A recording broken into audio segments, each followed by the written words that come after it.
Welcome to episode 3 of Freshtimonials, the Femme Fresh TikTok series where we tackle taboos and dive into the topics you're usually too shy to talk about. Today we are joined by the amazing Brooke, joining us to explore the empowering realm of body positivity. So welcome, Brooke. Thank you. I'm so excited to talk all things body positivity. Yeah, how are you feeling? Really good. I feel like we're going to have a great chat because I could honestly go on forever about all these sort of things. That's what we want to hear. That's amazing. So before we get started, we ask all of our guests this. Do you use Femme Fresh firstly? And if so, what is your favourite product? Yes, I do use Femme Fresh. I've used the daily wash literally since I've been like 12 or 13. It's like my favourite product. Yeah, I don't use it like daily, like obviously it is a daily wash, but I don't use it every day. I kind of use it when I feel like, you know, if I'm having like my everything shower, or you know, that time of month when I feel like I just want to have a bit of an extra like clean, like it just makes me feel good and like I've done that extra step of self-care, you know? Yeah, for sure. I feel like it's just about what works for you, really. Yeah, exactly, and I love that one. Amazing. So starting off very strong, obviously you speak about this a lot on your channels, but what does body positivity mean to you? So, body positivity to me, I would say just going against what society has made us feel like as women are flaws, because to me, I don't think that lumps, bumps, rolls, scars, cellulite, like everything that society has made us feel like is unattractive or not beautiful, and you know, just accepting that and having love for that part of yourself, because that's what makes us human. And I feel like that is what's beautiful, and that's to me what I think body positivity is, just finding acceptance and self-love in all of that. Yeah, 100%. I think that's incredible, and I think that's so true. Like you said, it's not, there's no one size fits all. Exactly. There's no one thing that is beautiful, and I think the empowerment really comes from feeling like whatever you are is the best, and that is the thing only you can do. Yeah, and I think that's so special. What has been your experience with mental health, and how has it influenced the perception of your body? So I feel like literally my whole life growing up, I've always been surrounded by the idea of like toxic diet culture, whether that was like from my family or friends or social media or magazines or whatever it was. There was always something just going on around me, or comments made that, you know, not to eat too much of that, or, you know, oh, you've got a bit of chub, try and like, you know, lose a bit of weight and look like that, maybe you should weigh yourself, and all these things that I thought were normal but actually really aren't. And so, you know, all body types are gorgeous, but for me, I never thought that was true. So when I started going through puberty, and naturally as you start to grow into a woman, you know, get bigger hips or bigger boobs or whatever, and I started losing my child body, I then started being like, oh my God, I need to start losing weight. And that's like the most important time that I actually need to be like nurturing my body and not be restricting or excessively working out or anything. So for me, my mental health journey like majorly went downhill when I started being like, you know, restricting myself, exercising for reasons that purely just to burn calories. And, you know, they both go hand in hand, I think. And you know, I then really struggled with my eating and my exercising, and that went into an eating disorder. And so I'm so glad now that I am on the other side of it, and I can hopefully like talk about it and help other people. But yeah, they both happened kind of at the same time and fueled each other. And it's just so great when you realise that there's so much beauty in actually just being you and embracing that. Yeah, I think it's really interesting what you said about like your child's body, because I think you almost like, that's your gold standard in your head. And I feel like I'm 28 now, and like definitely in a way better place with my body and a lot more accepting of myself. But like my gold standard was me at like 11. Yeah, and like I hadn't hit puberty, and like I hadn't put on weight, I hadn't got boobs yet, and like I just think it's so crazy that I think a lot of women, that's kind of their Roman Empire, is this like body that is not fully developed, and 100%. That's what you're trying to be like, and it's impossible, and you're not supposed to be like, you're supposed to be healthy, and you're supposed to have curves and boobs if you do when you get your like when you get your period and when you go through puberty. So I think it's like what we expect of ourselves is unnatural, and that's like what you're constantly going for. And I think it's such a universal experience that like every single woman could probably say they've had a similar experience, whether that is one extreme or the other, they've had some sort of negative experience. But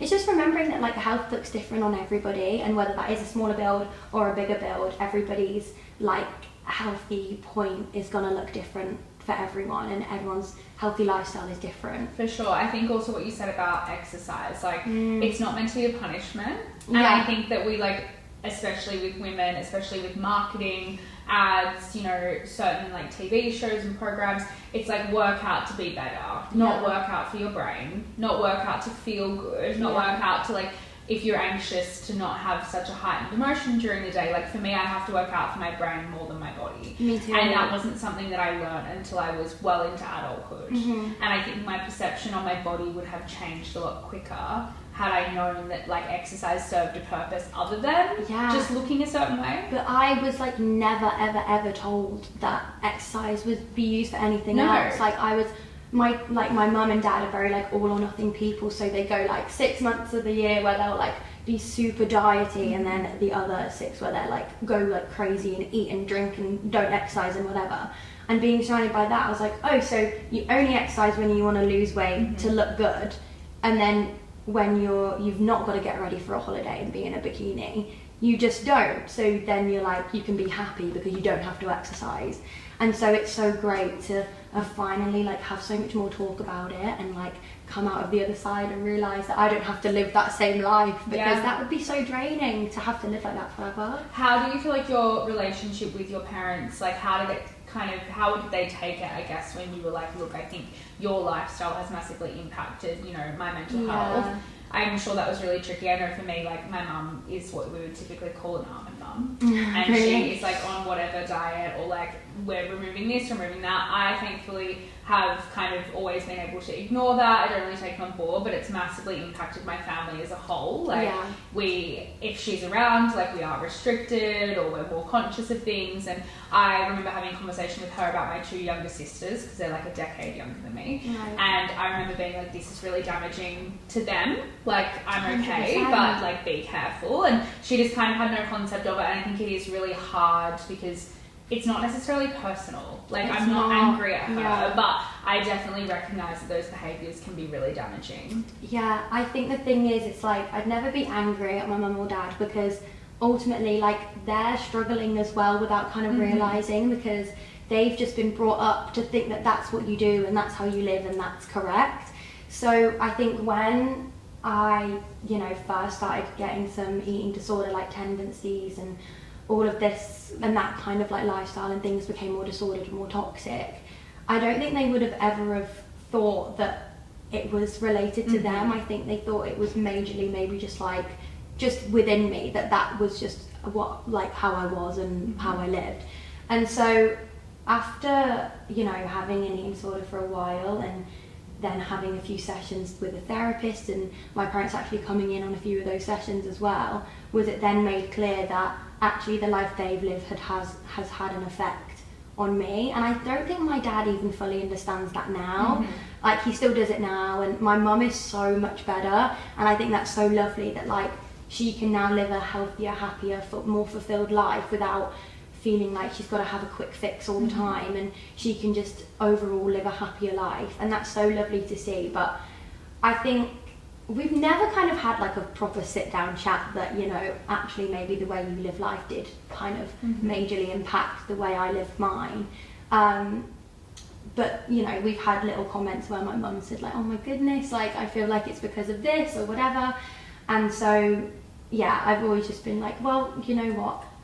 I always say, even though it was horrible, I would actually not have changed my past, because I feel like I have grown and learned so much from it, and that almost makes it worth it in a really weird way. Yeah, no, I think it's like, it's one of those things, like obviously there's trauma associated with it, but it is who you are, and I think it's part of who you are, and it's why you're probably as amazing as you are now, and like you can always sort of skew it that way, but I do think it's incredible. Like it's obviously no one's fault, it's no one thing, but I always do find it really interesting, like generationally, especially for women, like the diets that were around in the 90s, crazy, like insane, even before then, like from the dawn of time. And I feel like you said, your parents are living for the first time too. Yeah, it's their exactly. first go, and like you do have to have a level of like understanding and empathy, but I think it's amazing that you've been able to like educate her as well, and I'm sure she feels like really grateful for that. Oh, thank you. I'm sure she does. So I'm really interested in hearing your response to this one. So I know you're obviously massive on Instagram and TikTok. How do you balance using platforms like TikTok to share your journey while dealing with potential scrutiny or judgment? And what steps do you take to prioritise your mental health? Yeah, that is a tricky one because nobody wants to see a negative comment or a negative message on anything that you do, especially when it's something that you're so passionate about and so like such an important thing to you that you want to change and help others. And then you also don't want the people that you're helping to see those messages in case then they think, oh God, other people actually think this way about it. Maybe I shouldn't love this about myself if this person thinks that about it. But for me, I think because I am so passionate about what I preach and what I put out onto social media, it's almost like, if I'm honest, like the comments do not bother me in like any sort of way because I don't want to ever allow that to get in the way of what I put out there or affect the way I treat myself or what I want to spread the message of.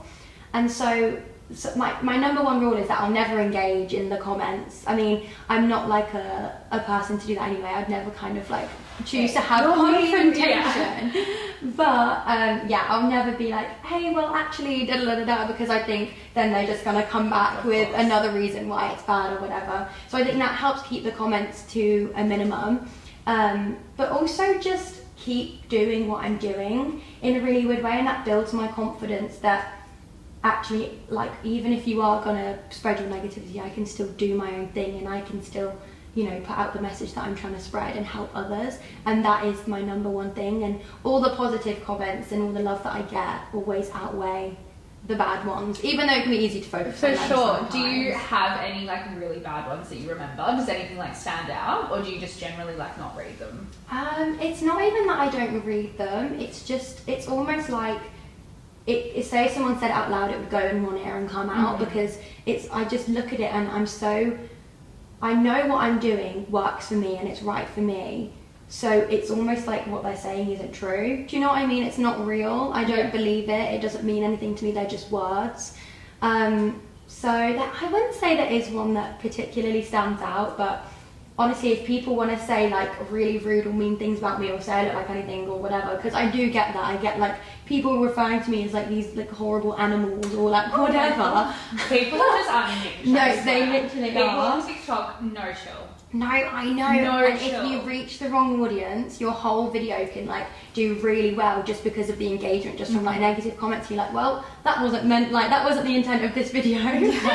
But yeah, but it's still engagement. At the end of the day. Engagement So and win is a win. Trolls are out there. Thank you for helping my video. Literally, I don't think that like trolls have a concept of that, because like if anything, the best way to get engagement is to start an argument in. That's so true. You like have a little controversial debate and then you get one like my supportive follower, which will then be like, well actually and I'm like liking all their comments, like I feel like you have your audience going out for you. And that's what makes me feel like it's like working, because they know what's right as well, and that makes me happy. But I always find it crazy as well, because those people that comment everything they do, they'd never say it in real life. No. Do you know what I mean? Like, what is that? Who sits there and writes like a mean comment and thinks, yeah, that's good, I'm gonna post that one? Never, like, you obviously look at things and you're like, that's not for me, or I might not like that, don't love this top or whatever. But like, never in my wildest dreams have I been like, you are the ugliest person I've ever seen. Yeah, I hate that top. Like, I delete the video. You. Yeah. Like, you personally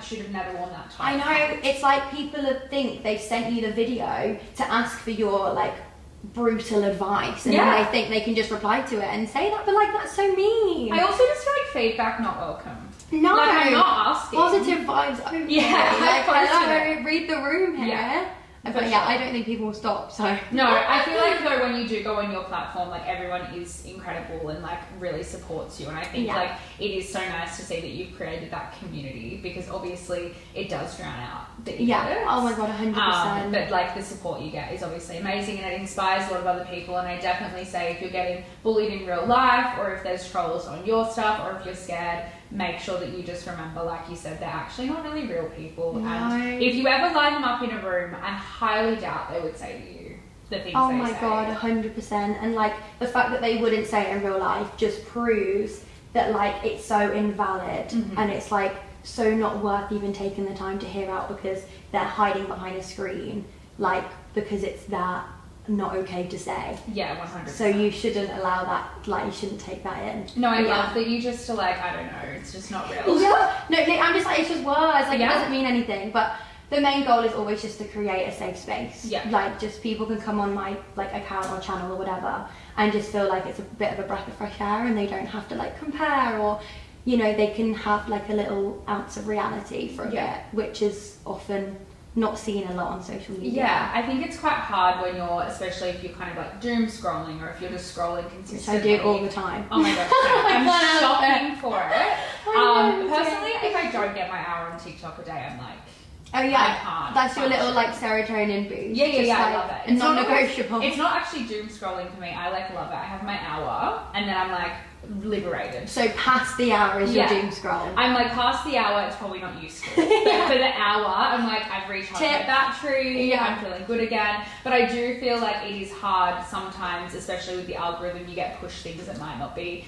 you know, great for you or might trigger you in some way. And I do feel like having content and creators like you posting such positive things constantly and having such positive engagement is a breath of fresh air. And I feel like, you know, when you like are seeing videos and you're just kind of like, this is negative after negative after negative, and then you kind of go on someone and they're really like bright and light and the vibe is just different, and then you go in the comments and like their audience is really light and bright, and I feel like a different side of social media, and that's the side I want to be on all the time. Me too. And I wish my algorithm would just like only give me that. They know what they're doing though. Yeah, they do. Because as humans, we can't help but like just watch the bad videos sometimes. You're curious. I'm curious. Yeah, I don't want to. Sometimes you want to make yourself angry and watch them. Yeah. Oh, I'm like a big one for making myself cry. Yeah. Like if I'm having like a bad day or whatever, I'll just go to like the people returning home to their family. Oh my god, videos. Like that's like cruel to yourself. But it's actually really cathartic. I think to an extent it's like therapy. Like it's you're scrolling the same sound like 15 seconds over and over, and your boyfriend's like, why are you listening to the same sound like for an hour? It's always like home. Yeah, like when I come home, whatever that song is, and it's always that, and I just like I'm there constantly. But yeah, I do love when I get, you know, really positive people and their audience also matches their energy. So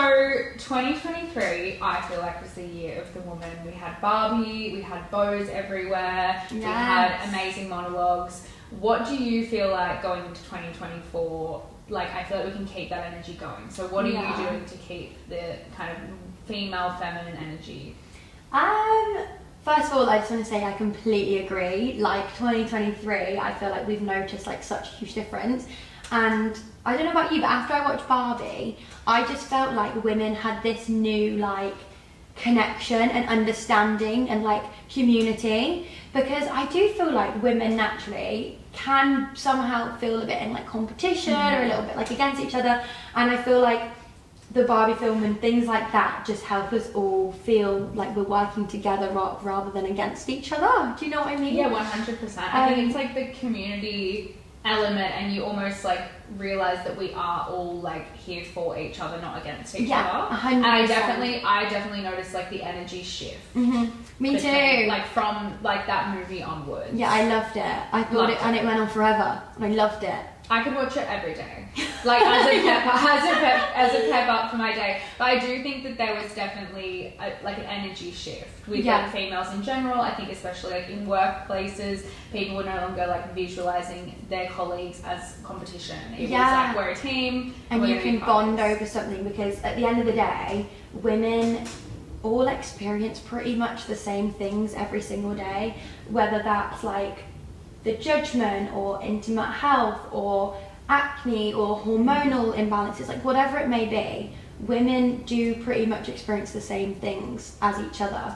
And so for me, I think the way that I can hopefully, you know, make women feel more empowered going into 2024 is just being loud and open and bold and confident about all those things, and being honest and relatable and explaining things that are happening to me that maybe are a little bit taboo, maybe are a little bit awkward to talk about because they've always been, you know, oh, be ladylike, don't talk about that, like, you know, don't say this, whatever. And so actually just breaking that and just talking about it, and hopefully that will inspire other women to do the same and like be loud and confident and say whatever they're feeling and whatever feels a bit awkward, but just do it anyway. Yeah, for sure. I think you've got to do it, and I think if we learned anything from last year and even the beginning of this year, it's like you've literally got nothing to lose. Yeah, like I think 100%. that women kind of, as far as we've progressed, we still have a long way to go, and at this point, like if we don't say it, like there's really not that much to lose. 100%. And I feel like, do you have a moment where you remember like your first ever time that you were like, yep, I'm going to challenge like beauty standards? Because I feel like your content is, you know, constantly challenging beauty standards, and obviously going into this year, we are being like so female focused, and lots of workplaces and everyone is starting to focus again properly on women and challenging those beauty norms, and I know you do that a lot. So what was like the first video, or like did you actively decide, or did it just happen? Do you know what, I don't think I did actively decide, but it's really odd because I was actually looking through like old like Snapchat memories or something from like 5 years ago or whatever, and I remember that was when I was really struggling and I was, you know, really tiny, and I actually did a video in my mirror, and I think I posted it to like my close friends story that had like 5 of my best friends on it or something, and it was me like really posing, sucking in, and then me like bloating and just standing relaxed, and I was like, oh my god, what? I like did something like what I do now then, and I was like, that is when I was actually really struggling. So it wasn't even about like making it look like I always look like the ideal or what perfect is or whatever. It was like I almost just wanted validation from others that was normal, and then from getting that, I then realised that so many other people have it as well, but so many people don't realise it like I didn't. So I initially did that and like showed my pose versus unposed, because I thought, oh my god, like everyone always looks so perfect, like do people just walk around always having a flat stomach, and like I don't. So then when I did start putting out these videos or whatever, and people being like, oh my god, I really need to see this, and I was like, oh wow, so it's not just me. And then that almost fueled it more, because I was like, more people need to see this and more people need to hear this. And I remember once actually when I gained a bit more weight, someone commented on a video being like, are you pregnant? And I think that might have been like one of the first few comments I got, that I was still really struggling with my body image, but I was making a change in my eating habits and actually eating more intuitively. So that one did really hurt, because I was like, oh my god, no, people are noticing I'm gaining weight. And then even though I felt like, oh my god, people are noticing I'm gaining weight, I then responded to that with a video showing my bloated tummy, being like, no, this is just normal. It's almost like it infuriated me, and I just wanted to show that it's normal and like there's nothing wrong with it, and I can have a bloated tummy and not be pregnant. Like, hello, duh. Yeah, and as we all can, and I feel like what's really interesting is like from the beginning, it sounds like you were always like on this trajectory, and there was like a greater message to be told. But I think it's really interesting. I remember doing something similar when I was younger on like social media, where you're almost like masking the normal symptoms, but then like standing up straight and sucking your belly in, or like not breathing anyway, and you just kind of want someone to be like, it's fine to not do that, but then like often people don't, because like especially where I grew up, everyone is in a bikini 24/7. So like everyone around me is in a bikini 24/7. We like don't really wear clothes in our grocery stores. We don't wear shoes. And I think that I grew up in a space where having a very fit, toned body, it's a very active lifestyle. It's always hot, was the norm. And I would definitely say I saw less diversity in bodies like growing up than what I think I would have if I grew up here in the UK. And I've definitely felt like there is almost a masking occurring, especially at that age, where you're like, everyone looks, you know, incredible, and we're in swimmers all the time. That would have been so difficult. So different. And like I probably don't think about it like as much, but my sister is obviously a different generation to me. She's 10 years younger than me. And her body confidence, and she grew up in the same place, still lives there, is just infinitely more than what mine was. Really? And I do think it's something generationally about the younger women that are coming through who are just like, I just don't care. Like, this is my body. I'm going to wear swimmers all the day, or every day anyway. And I remember like actively being conscious of how I sat, how I stood, how I like was presented, whether I was like at the beach, laying down even. Like I would put my legs so sad. flat because I didn't want like cellulite. So I'd sit with my knees up, and like you just think at the time, like, this is normal and this is how everyone's living. Isn't that crazy? Like, have you heard that new TikTok sound from a woman that does, like, amazing, like, poetry? Oh my gosh, yes. And It made me cry. Yeah, you never remember a body you see by the pool or something. And it's so true. And, like, every time you're on the beach or wherever you are, like, in a bikini, thinking, oh God, I've got to sit like this instead of like this, when actually you just want to, like, roll your shoulders and have a few rolls. Like, it's normal.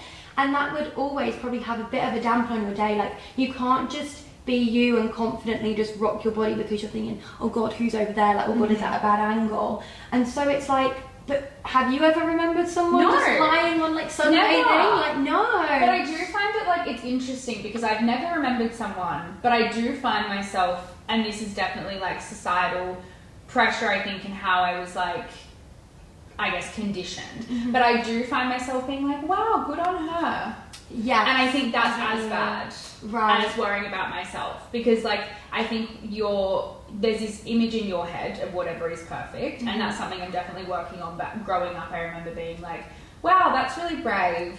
When actually, I think that can be just normal. as bad as, like, doing it to yourself. And I think that that's something, especially with women, that it's just this voice. Like, I don't know where it comes from. I don't remember ever thinking that it was brave to wear a bikini. Like, it's like, you deserve to. But that's just how you've been brought up. Yeah. But I think the main thing is that you're aware. Yeah. Like, that's the main thing. And it's so good to be open and honest about that, because you don't have any ill intent. You don't have bad intentions or think that, like, someone's less worthy of wearing something, but it just shows how, like, the lifestyle around us, like, society can staple that into you. When it's like we're born with it, but we're not. Yeah, like, it's so bad. I know, it's crazy. Even I saw something written the other day and it was like, you're not born breathing really quickly.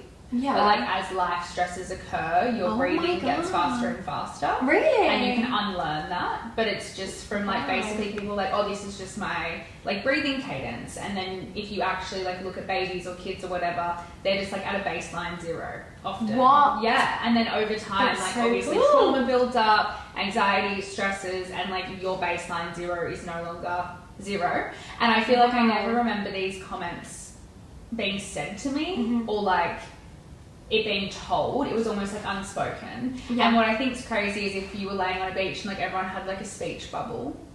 Yeah, like, what they're thinking say? And because, like, I think 90% of the, like, population would be thinking about either their body or, you know, like, how they're sitting, how they're breathing. And I just think that is from media, from, like, ads, from marketing, and it's just wild. Yeah, and what the craziest thing is that we'll comment on ourselves being, oh my God, this is so grim, I need to lose this fat on my tummy, whatever.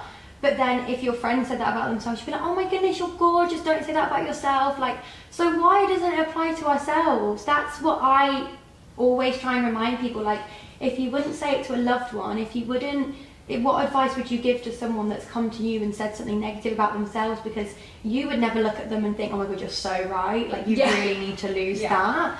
Like, you'd think, what? I didn't even notice that. What are you talking about? Like, don't be silly. So it's just always trying to have that outsider perspective and remember that we're all just living the same life. And that's why if we all just talk about it, that we can all just realise, actually, she's thinking the same as me, she's doing the same thing that I'm doing, covering myself up and whatever. So it's all fine. Like, we're all living the same experiences. Like, no one's looking at me thinking any differently because I'm not doing it to them, so why should she be doing it to me, kind of thing. 100%. So obviously you're very socially native. Has there been any sort of trends or anything, like, body positivity wise that you've seen so far this year?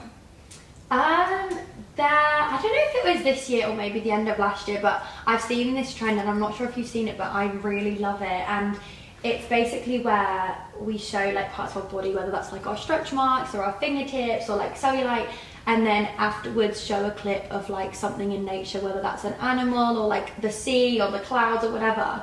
And it just relates, like, puts them together and shows that we kind of are part of nature. Oh my gosh, that's so cute. Yeah, I really love it. I feel like when I saw it, like, my perspective changed a lot, even though I already do have, like, a strong relationship with my body and good, like, body image and all this stuff. Like, it was like another level. I was like, oh my God, like, we literally are just nature. And, like, we look at a zebra and we're like, oh my god, their stripes are amazing. But then if you looked at stripes marks on yourself, you'd be like, oh god, I need to hide these or something. And it's like, why do we? Yeah. Why is it so beautiful on something else and not on us? Or, you know, have you heard the saying? It's like, you know, the sun is beautiful, but so is a flower. Yeah. And it just shows that there's so many different forms of beauty, and we are within that.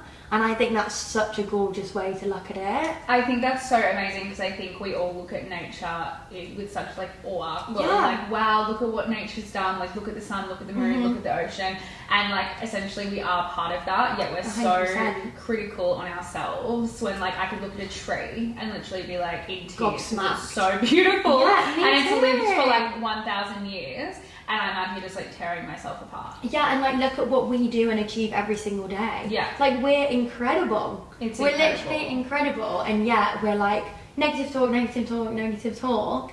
So I just think, that trend was really pivotal, because it just really like put into perspective how a part of nature we are.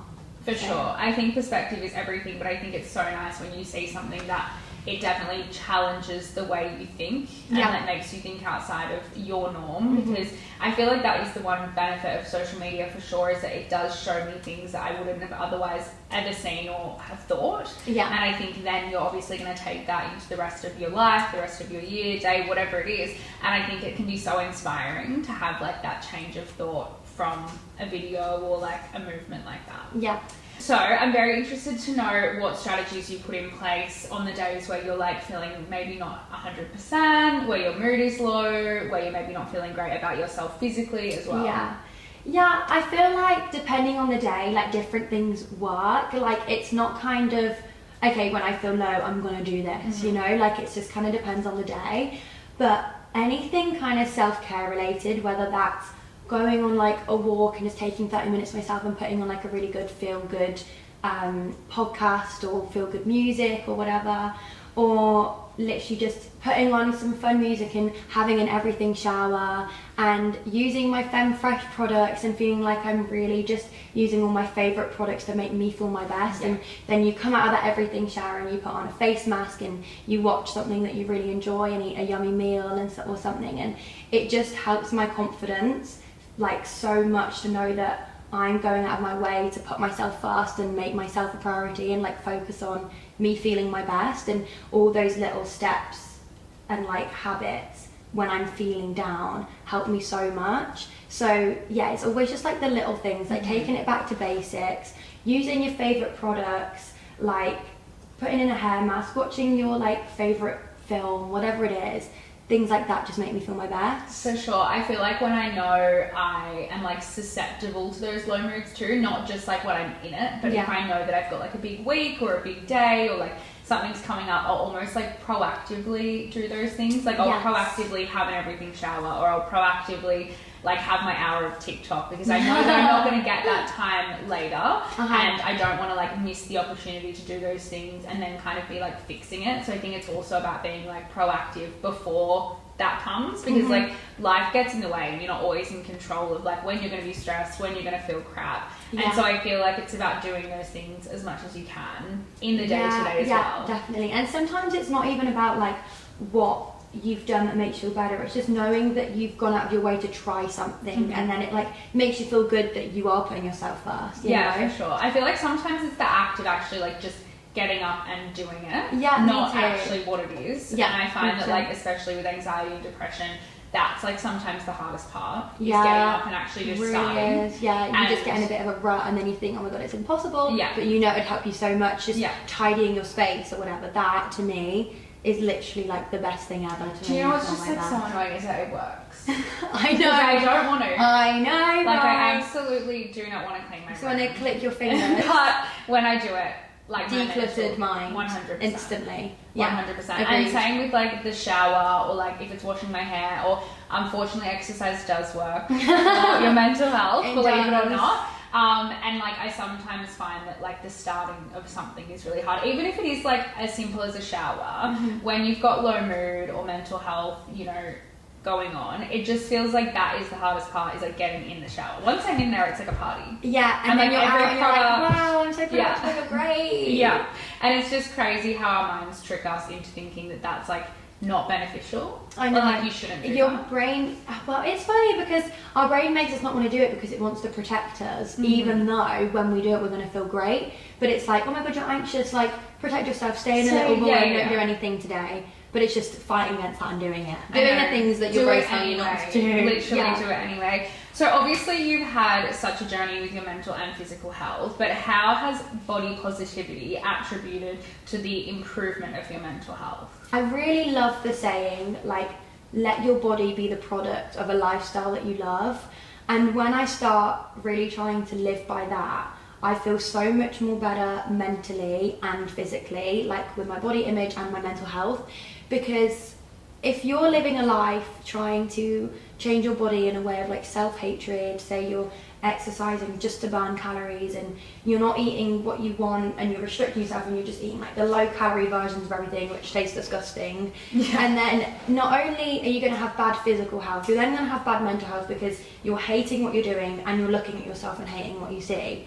So since really focusing on moving my body for the reasons because it gives me an opportunity to get outside, get off my phone, get dressed and get ready for the day, feel like I've achieved something in the day, whatever that may be, that I know it's good for my future self, like my older body, and it's good to, good for my heart, all these things, rather than, okay, I'm just going to do really high intensity workout now to like try and lose as much calories as I can. So I feel like body positivity comes more naturally to me when I do really focus on everything around it, not just my body. And obviously you are like quite young, but I think this is like the most incredible mindset to have at like your age. And how do you feel like as your body like grows and changes, like you go through like your secondary puberty almost when you're like 26, 27, and everything changes again for like the 100th time. It obviously changes through pregnancy and through other things. How do you feel like you're gonna try and like maintain this kind of mindset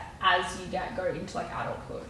I think that's a really good question because obviously we still all have our down moments or our down days, or you think, oh my God, or you get this negative comment or whatever, so like in your brain. So to have to go through the different stages where, I've kind of gone through my first stage now with my body image journey.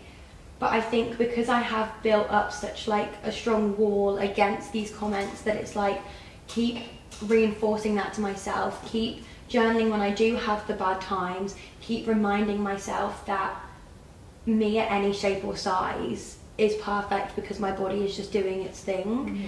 And allowing that if I do feel a bit down or a bit upset about anything, that's okay, feel it for now and then come back stronger and remember that, these feelings are just a perspective, they're not true. And so all I can say is, when I do face those times where maybe my body does change, maybe I gain weight, maybe I get bigger hips, maybe whatever, just to keep living that life that makes me happy and remind myself that there's so much more to life than what you look like.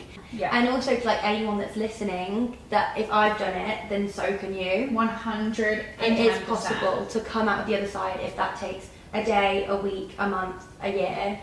It will happen. Just trust the process and be consistent. And I think also on that, your body holds a lot of trauma. And I think so often we're not kind enough to our bodies, especially obviously postpartum women, but with grief, with anything that goes on, a breakup, we're like, okay, well, I'm feeling good again.